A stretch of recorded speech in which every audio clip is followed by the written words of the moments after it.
Hello students.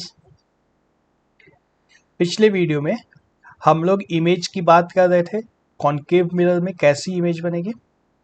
तो मैंने बताया था 5 केस जो थे जिसमें रियल और इन्वर्टेड इमेज बनती है, ऊपर वाले 5 केस।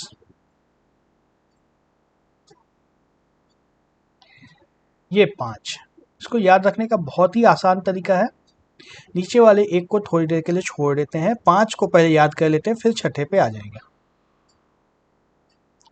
तो इसमें से सबसे पहले याद कर लो एट सी वाले केस को। एट सी, जब सी पे है तो इमेज भी सी पे होगा, साइज भी सेम होगा, और रियल इन्वर्टेड तो सब में हो रहा है। ठीक है, अगर इमेज ऑब्जेक्ट अगर सी पे है तो इमेज भी सी पे होगा, सेम साइज होगा।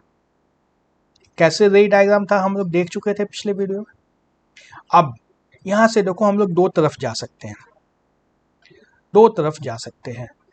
ऑब्जेक्ट जो है या तो फोकस की तरफ जा सकती है या इन्फिनिटी की तरफ जा सकती है ना। ऑब्जेक्ट या तो फोकस की तरफ बढ़ सकते हैं या इन्फिनिटी की तरफ बढ़ सकती है। तो पहले मान लो इन्फिनिटी की तरफ चलते हैं। तो सी के बाद बियॉन्ड सी आएगा। तो सी से बियॉन्ड जब ऑब्जेक्ट चला गया, ऑब्जेक्ट मैं एक मिरर भी बना देता हूं यहाँ पे। ये मान लो हमारा मिरर है, ठीक है। ये प्रिंसिपल एक्सिस, और यहाँ पे कहीं पे हमारा सी था। ऑब्जेक्ट यहाँ है, मिरर भी यहाँ है। ऑब्जेक्ट अगर बियॉन्ड सी इस तरफ जाता है, इसको मैं रेड येलो से मार्क करूंगा, बियॉन्ड सी इस तरफ जाता है तो इमेज बियॉन्ड सी इस तरफ चला जाएगा टुवर्ड्स द पोल, और ऑब्जेक्ट थोड़ा सा छोटा हो जाएगा। ऑब्जेक्ट यदि इन्फिनिटी पे पहुंच गया, इस यहाँ पे इन्फिनिटी पे अगर यहाँ पे पहुंच जाता है ऑब्जेक्ट, तो इमेज फोकस पे पहुंच जाएगा। इन्फिनिटी पे अगर ऑब्जेक्ट आ गया इतनी दूर, तो इमेज हमारा फोकस पे आ जाएगा, छोटा सा, बिल्कुल छोटा सा। ठीक है, दूसरे तरफ भी वैसा ही होगा। अगर इमेज इधर आएगा तो ऑब्जेक्ट इधर चला जाएगा, है ना। और इन्फिनिटी, अगर ऑब्जेक्ट को अगर फोकस पे रखते हैं तो इमेज इन्फिनिटी पे चली जाएगी, हाईली इनलार्ज और इन्फिनिटी पे। ठीक है, और वहीं इमेज अगर इन्फिनिटी पे चला गया तो ऑब्जेक्ट फोकस, सॉरी, ऑब्जेक्ट अगर इन्फिनिटी पे चला गया तो ऑब्जेक्ट फोकस पे आ जाएगा। दोनों एक दूसरे का उल्टा है, ये दोनों ऑपोजिट है एक दूसरे के, और ये दोनों एक दूसरे के ऑपोजिट है। और सी तो सबसे आसान है जिसको याद रखने के, है ना। इस तरह से ये आसानी से याद हो सकता है। और लास्ट में जो है बिटवीन पी एंड एफ जो इमेज रहती है, ऑब्जेक्ट जब पोल और फोकस के बीच में रहता है तो वर्चुअल इमेज बन जाता है। अगर मिरर के बहुत नजदीक चला गया ऑब्जेक्ट तो इमेज वर्चुअल बन जाएगी। ठीक है, अब दूसरे तरह के मिरर को देखते हैं हम लोग। दूसरे तरह का मिरर यानी कि कॉन्वेक्स मिरर। इसका रिफ्लेक्टिंग सरफेस कुछ इस तरीके का है। अब यहाँ पे कोई केव नहीं बन रखी है, कॉन्वेक्स मिरर है। तो नॉर्मल जो तीन चार रेस थी, पहले मैं उसको ड्रॉ करके बता देता हूँ, फिर हम लोग एक्चुअल डायग्राम्स पे आते हैं। यदि रे पैरेलल टू फोकस आ रही है, पैरेलल टू प्रिंसिपल एक्सिस आ रही है अगर इस तरीके से, तो रिफ्लेक्शन के बाद कहाँ जाती है, कुछ इधर बाहर की तरफ चली जाती है, जिसको पीछे खींचने से ये थ्रू फोकस चली जाएगी, है ना। ये इधर का चेंज करना होगा थोड़ा सा हमें।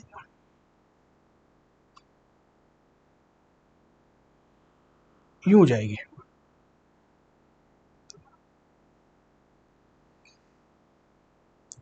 ये इधर या इधर।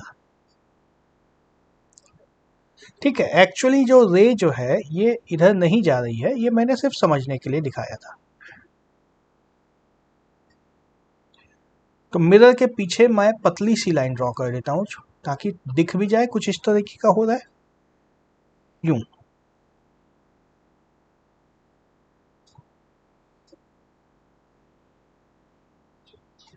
ठीक है। अगर रे प्रिंसिपल सेंटर ऑफ कर्वेचर से पास करेगी इस तरीके से, तो इसी पे वापस भी आ जाएगी।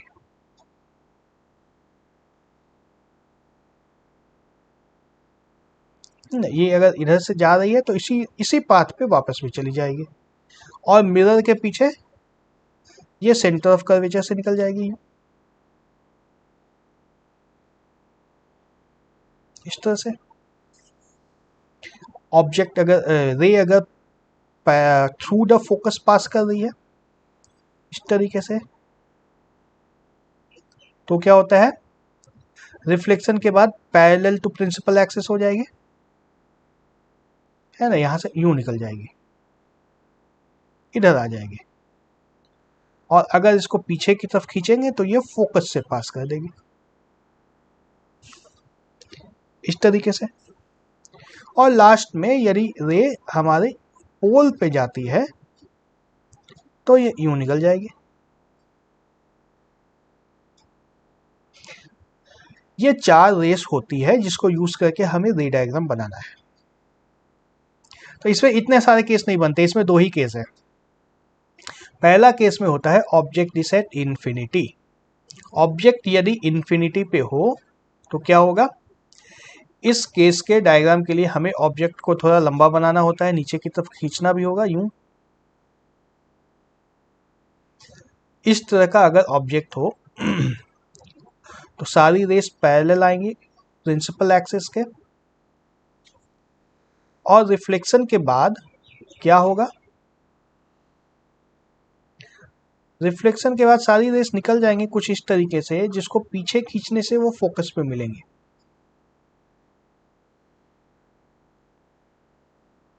इसको अगर बैकवर्ड एक्सटेंड किया जाए तो ये फोकस पे जाके मिल जाएंगे,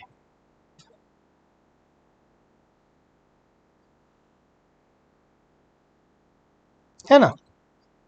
तो इंटरसेक्शन पॉइंट पे हमारा फोकस बनेगा, इमेज बनेगा। इमेज हमारा जब भी बनता है इंटरसेक्शन पॉइंट पे बनता है, तो image is formed at focus.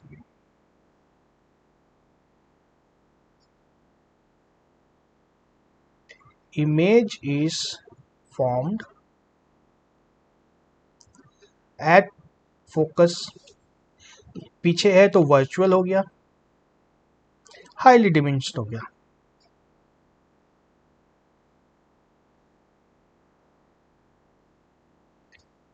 DIMN highly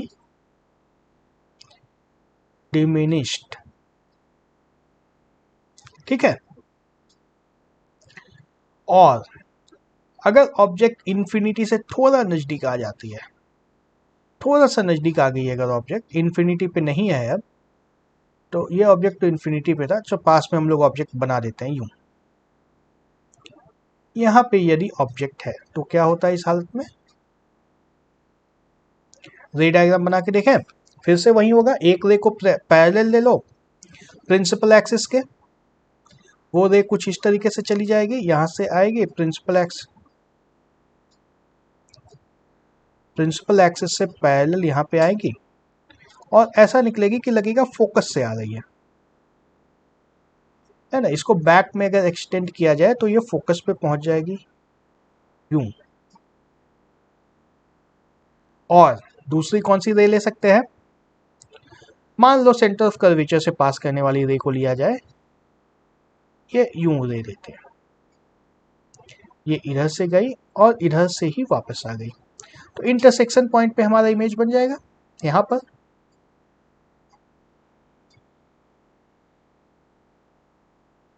कैसा इमेज बना, वर्चुअल, इरेक्ट, डिमिनिश, सब कुछ हो गया। इमेज इज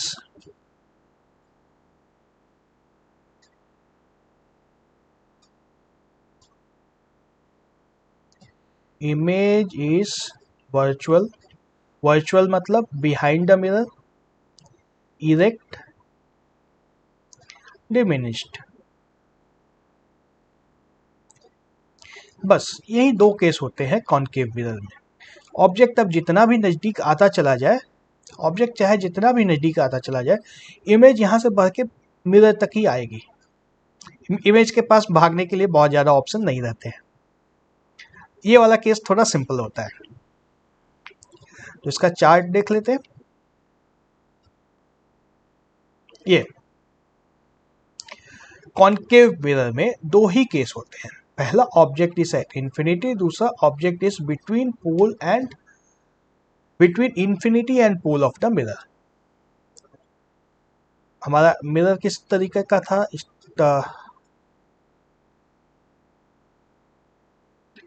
कॉन्केव मिरर कुछ इस तरीके का है, कॉन्वेक्स मिरर सॉरी, ये था, है ना। ये हमारी प्रिंसिपल एक्सिस यदि होती है,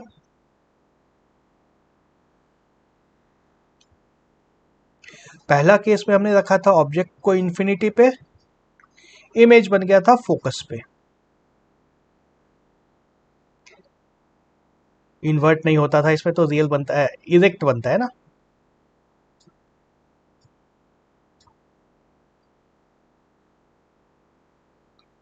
फोकस पे हमारी इमेज कुछ ऊपर की तरफ यू बनती है, फोकस।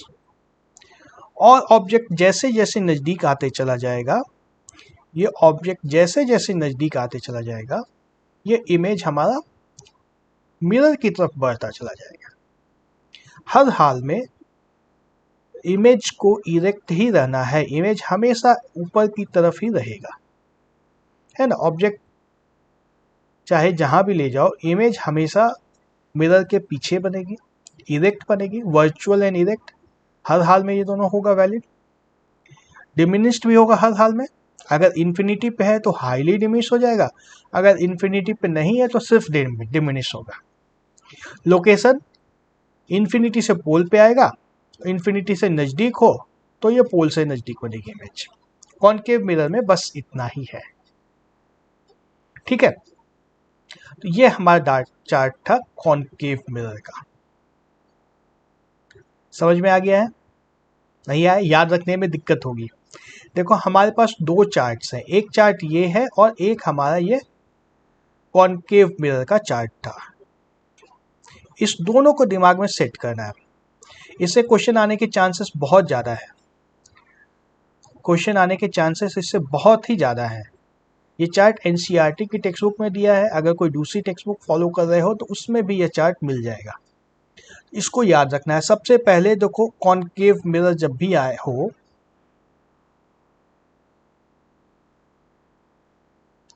कॉन्केव मिरर यदि हो तो सी वाले को सबसे पहले याद रखना है। स्पेशल केस हमारा एफ है, दो स्पेशल केस मान लो। सी वाले को लेते हैं object at C, image at C, side same, real and inverted. और फिर जैसे जैसे इधर जाएंगे, देखो बियॉन्ड सी यहाँ आया है, बियॉन्ड सी यहाँ आ गया है, एट इन्फिनिटी यहाँ आया है, एट इन्फिनिटी यहाँ आ गया है, बिटवीन सी एंड एफ इधर आया है, यहाँ पे आ गया है, एट एफ यहाँ आया है, एट एफ यहाँ आ गया है। ठीक है, थोड़ा सा कोशिश करोगे ना, आइडियल मतलब आराम से सोचोगे तो दिमाग में घुस जाएगा, इतना भी मुश्किल नहीं है। और लोकेशन ऑफ इमेज तो रियल एंड इन्वर्टेड ही है ज़्यादातर में, इसमें वर्चुअल का तो एक स्पेशल केस है जिसको याद करना है अलग से। अगर इमेज ऑब्जेक्ट अगर मिरर के बहुत ज़्यादा करीब पहुंच जाए तभी वर्चुअल एंड इरेक्ट इमेज बनेगी। ठीक इसी तरीके से अगर कॉन्वेक्स मिरर की बात की जाए, कॉन्वेक्स मिरर कहीं देखा हुआ याद आ रहा है? कॉन्वेक्स मिरर गाड़ी का रियर व्यू मिरर जो होता है, बाइक का हो या कार का हो, उसमें कॉन्वेक्स मिरर लगता है। जो पीछे वाली सारी चीज़ें मिरर के अंदर दिख जाए, छोटी छोटी सी दिख जाए, सारी चीज़ें दिख जाए। अगर बड़ी सी चीज़ दिखेगी, अगर ऑब्जेक्ट का साइज बड़ा होने लग गया तब तो सब कुछ दिख जाएगा ना। एक ही ऑब्जेक्ट में गाड़ी पूरा मिरर भर जाएगा। गाड़ी का रियर व्यू मिरर, जो साइड वाला जो मिरर रहता है, उसमें सब कुछ छोटा छोटा छोटा सा दिख रहा है। हर ऑब्जेक्ट की इमेज छोटी छोटी सी बनी रहती है ताकि दिखता रहे पीछे क्या है। तो इसमें हर हाल में वर्चुअल इमेज ही बनता है। इमेज मिरर के पीछे दिखता है, हमें मिरर के अंदर इमेज दिखता है, इरेक्ट ही दिखता है, उसमें उल्टा नहीं दिखता है। गाड़ी जैसे आ रही है सीधी तो सीधी दिखती है, उलट कर नहीं दिखती है। तो ये कॉन्वेक्स मिरर मतलब बाइक का मिरर मान सकते हो उसको, बाइक का mirror. Bike mirror convex mirror होता है, बाइक या कार सभी में यही होता है। तो उसको याद करोगे ना, सब याद आ जाएगा कि उसमें सब ऑब्जेक्ट छोटी दिखती है, वर्चुअल होती है, इरेक्ट होती है। तो इधर का तो सब कुछ याद आ गया। और लोकेशन को फिर याद कर लेना, इन्फिनिटी से फोकस। जब भी इन्फिनिटी का रिश्ता फोकस, इन्फिनिटी पे ऑब्जेक्ट हो इमेज फोकस पे आ जाएगा, इन्फिनिटी फोकस हो इन फोकस पे ऑब्जेक्ट हो इमेज इन्फिनिटी पे चला जाएगा। इन्फिनिटी और फोकस एक दूसरे का उल्टा पुल्टा होता है। अगर एक पे ऑब्जेक्ट है तो दूसरे पे इमेज होगा, दूसरे पे ऑब्जेक्ट है तो पहले पे इमेज होगा। मिरर चाहे कोई भी हो यही होगा। और बिटवीन इन्फिनिटी एंड पोल में, बिटवीन इन्फिनिटी एंड पोल में यहाँ पे between pole and focus image बन जाती है हमारी। ठीक है, ये थोड़ा सा समय लगेगा इसको दिमाग में सेट होने में, सेट हो जाएगा तब बहुत अच्छे से सेट हो जाएगा, फिर कोई कंफ्यूजन भी नहीं रहेगा, आराम से सब समझ में आता है। बहुत आसान टॉपिक है लाइट, सब कुछ इसमें सिंपल है, कोई कॉम्प्लेक्स कैलकुलेशन या कॉम्प्लेक्स कॉन्सेप्ट ऐसा कुछ भी नहीं है। सिंपल सा लॉ ऑफ रिफ्लेक्शन है और एक लॉ ऑफ रिफ्रैक्शन है, इसी दोनों लॉ के ऊपर सारा कुछ इस चैप्टर में बेस्ड है। बाकी की चीजें अगले वीडियो में देखते हैं। इसको जरूरत हो तो इस वीडियो को फिर से देखने की कोशिश करो, समझ में आएगा, सब समझ में आ जाएगा। कोई दिक्कत हो तो मुझे कमेंट कर सकते हो, फेसबुक पे यूट्यूब पे मुझे फॉलो कर सकते हो, मैं रिप्लाई करता हूँ कमेंट्स का। मुझसे पूछोगे मैं हेल्प करूँगा, जरूरत होगी मैं दूसरा वीडियो भी डाल दूंगा। Okay, thank you.